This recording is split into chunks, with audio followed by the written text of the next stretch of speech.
बिस्मिल्लाहिर्रहमानिर्रहीम अस्सलाम वालेकुम। ट्रम्प के हाथ से सारी गेम फिसल रही है, जितनी तेजी से फिसल रही है आप उसका तसव्वुर नहीं कर सकते।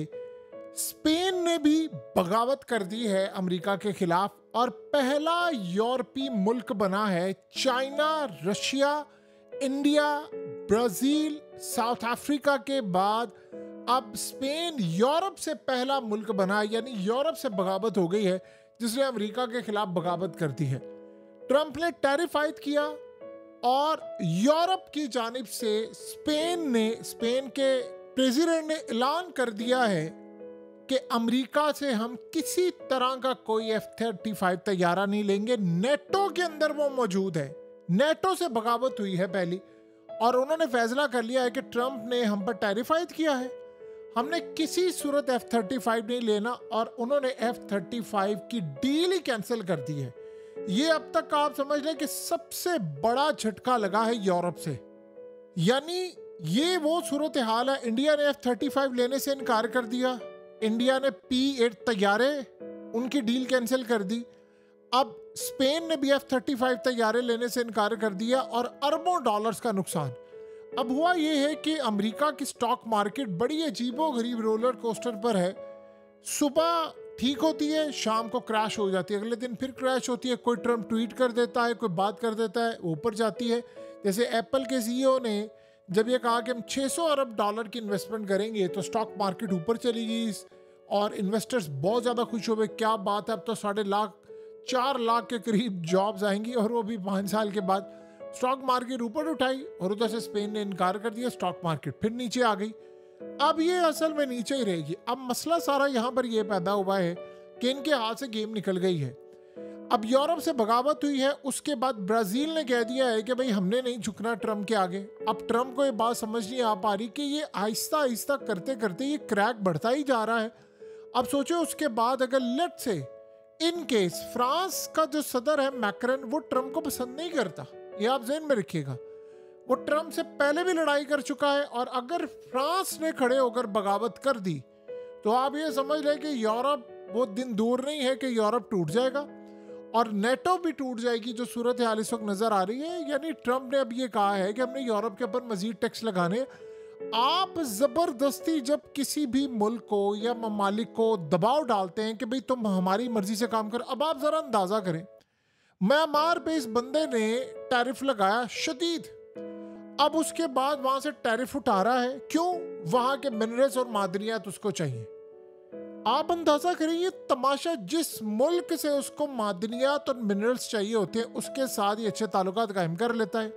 अब यूक्रेन के सदर को इसने इल्जाम लगाया कि 350 अरब डॉलर तुमने करप्शन किया, मैंने तुम्हें छोड़ना नहीं है। एलॉन मस्क को लगाया उसके ऊपर, उसने उसकी फाइलें तैयार की, और जब यूक्रेन के सदर ने सरेंडर किया कि तुम हमारी मादनियात ले लो, मिनरल्स ले लो, सब ले लो, उसके बाद ज़ेलेंस्की से अच्छा बंदा ही इसके लिए कोई नहीं है, और एलॉन मस्क को फारिग कर दिया। और आप अंदाज़ा कर ले, उसको कहता है कि तुम साउथ अफ्रीका चलो, तुम्हें मैं वापस भेजूंगा, और कल कहता नहीं नहीं वो तो बंदा बड़ा अच्छा है। यानी शॉर्ट टर्म पर बंदा, आपने गजनी फिल्म में क्या देखा होगा, जो ये बंदा है कभी कुछ इसको याद ही नहीं रहता उसने कल क्या कहा था, आज क्या कहा है। अब दरार जो पड़ी है वो यूरोप के अंदर से पड़ना शुरू हो गई है, और करते करते ये मामला यहाँ पर नहीं रुकेगा, ये अब ट्रम्प को लेकर डूबेगा। उसके बाद अब कई ममालिक आगे बढ़ते जा रहे बढ़ते जा रहे बढ़ते जा रहे, और उनकी लिस्ट में इजाफा होता जा रहा है। अफ्रीकन कंट्रीज वो चाइना के साथ खड़ी हो गई हैं, और उसके अलावा इंडिया ऑलरेडी है। अब एशिया के अंदर ये जो ट्रम्प खास तौर पर बहुत सारे ममालिक, जैसे म्यांमार को उसने कहा कि भाई मुझे मिनरल्स चाहिए, यूक्रेन को कहा। अब असल मसला ये है कि ट्रम्प ब्लैकमेल कर रहा है बहुत सारे ममालिक को कि भाई मैं आपके साथ खड़ा हूँगा अगर आप मिनरल्स तक मुझे एक्सेस देंगे, अगर नहीं देते तो फिर मैं आपको नहीं छोड़ूंगा। सो अब इंडिया ने तो फैसला कर लिया है। देखिए इंडिया के अंदर एक बड़ी अजीबोगरीब सूरत हाल हुई है। उन्होंने कहा जी 1971 की जब जंग हुई थी तो उस वक्त सोवियत यूनियन ने हमारी मदद की थी पाकिस्तान के खिलाफ, अब उस एहसान का बदला चुकाने का वक्त है। आपको पता है कि इस वक्त वाकई रशिया बहुत ज़्यादा मुश्किलात का शिकार है, और रशिया कभी ज़िंदगी में नहीं भूलेगा कि मुश्किल के इस वक्त में 2 मुल्कों ने उसका साथ दिया था, और वो अपने मुल्क की आखिरी हद तक लड़ाई करने के लिए तैयार हो गए थे।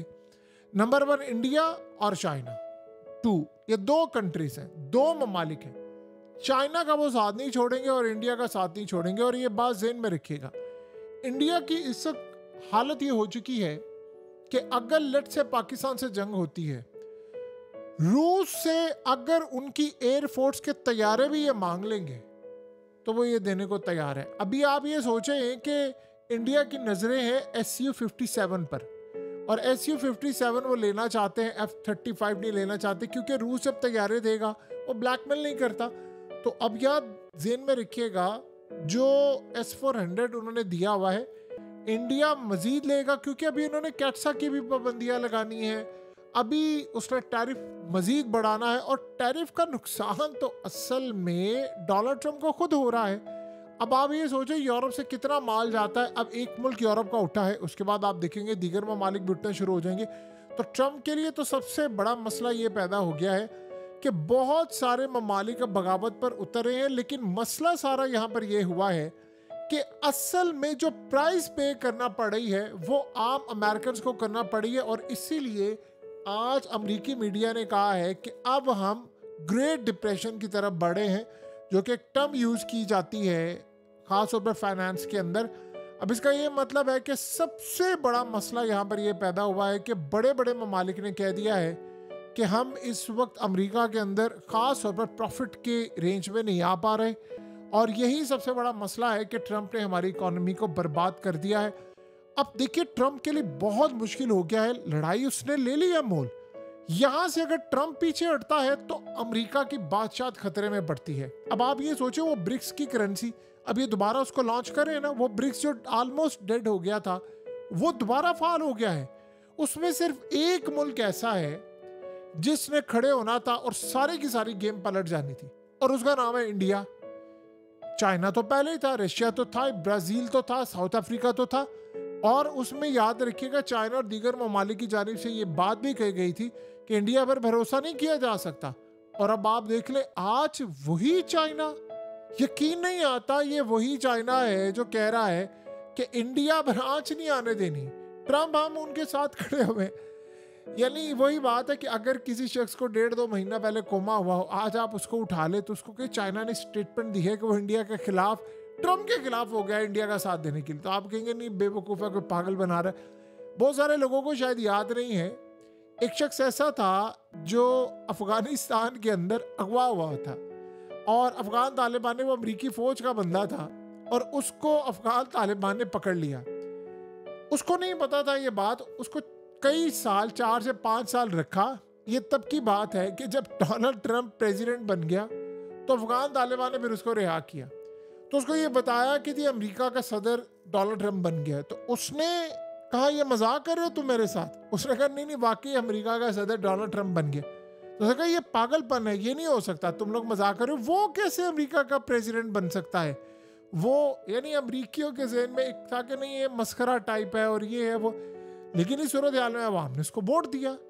अब आप इमेजिन कर लें, यही सूरत हाल है कि लोगों को यकीन है कि अगर आप कौम में से किसी को उठा लें या कोई बंदा जिसको बाहर की न्यूज़ का ना पता चले, आप उसको ये कह दें कि चाइना खड़ा हो गया जी इंडिया के लिए, उसको वो शख्स जो कभी कोमे में गया हो उस वक्त जब गैलवान वैली में लड़ाई हो रही थी इंडियन और चाइनीज फौजी, वो कहेगा ये क्या है, ये कैसे हो सकता है? आपको पता है कि इंडिया के अंदर मूवी भी बन रही थी, ये खास तौर पर अभी स्टिल बन रही है, उसको भी रोकने की इस वक्त तैयारी है, जो चाइनीज़ और इंडिया की लड़ाई हुई है। तो यहाँ से आप अंदाज़ा कर लें, इस वक्त चाइना इंडिया के साथ खड़ा हुआ है, अमेरिका कहीं पर भी खड़ा नहीं है, उसको पता ही नहीं है क्या हो रहा है। और ऐसा ऐसा करते अब यूरोप भी बगावत पर उतर आया। यूरोप असल में पहले भी साथ था। अब हो ये रहा है कि स्पेन हो या दीगर ममालिक हो, ये सारे काम करते हैं कि जो जो मुल्क अमेरिका के खिलाफ है, चाइना उसको फौरी तौर पर सपोर्ट करने आ जाता है कि अच्छा क्या मसला है तुम्हें, टैरिफ का मसला है, मेरे मुल्क में माल भेजो, मैं खरीदने को तैयार हूँ। मार्केट इतनी बड़ी है चाइनीज की। और जैसे अफ्रीकन कंट्रीज को चाइना ने कहा कि क्या है मसला, उन्होंने कहा जी हमारा माल अमेरिका में जाता है। उसने कहा ठीक है आप चाइना भेजें माल, अगर ज़्यादा ज़रूरत होगी हम उसको री एक्सपोर्ट कर देंगे, आप मटेरियल दें, जो कुछ भी हम आपको तबाह नहीं होने देंगे। अफ्रीकन खुश हो गए हैं।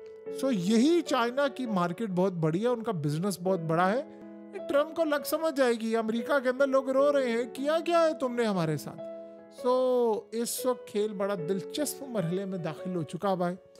लेकिन एक बात तय है कि डोनाल्ड ट्रंप के लिए अब ये खेल ज़्यादा देर चलने नहीं वाला, वो भी जब पुतिन से डोनाल्ड ट्रंप की मुलाकात होने जा रही है। यूक्रेन की वॉर को इन्होंने बंद करना है। अब यहाँ अगर डोनाल्ड ट्रंप फेल हुआ तो रशिया जीत जाएगा, और यूरोप भी अगर सारा खड़ा हो गया ट्रंप के खिलाफ, तो खेल आप समझ लें ट्रंप की कुर्सी टूटने में ज़्यादा अरसा नहीं रहेगा।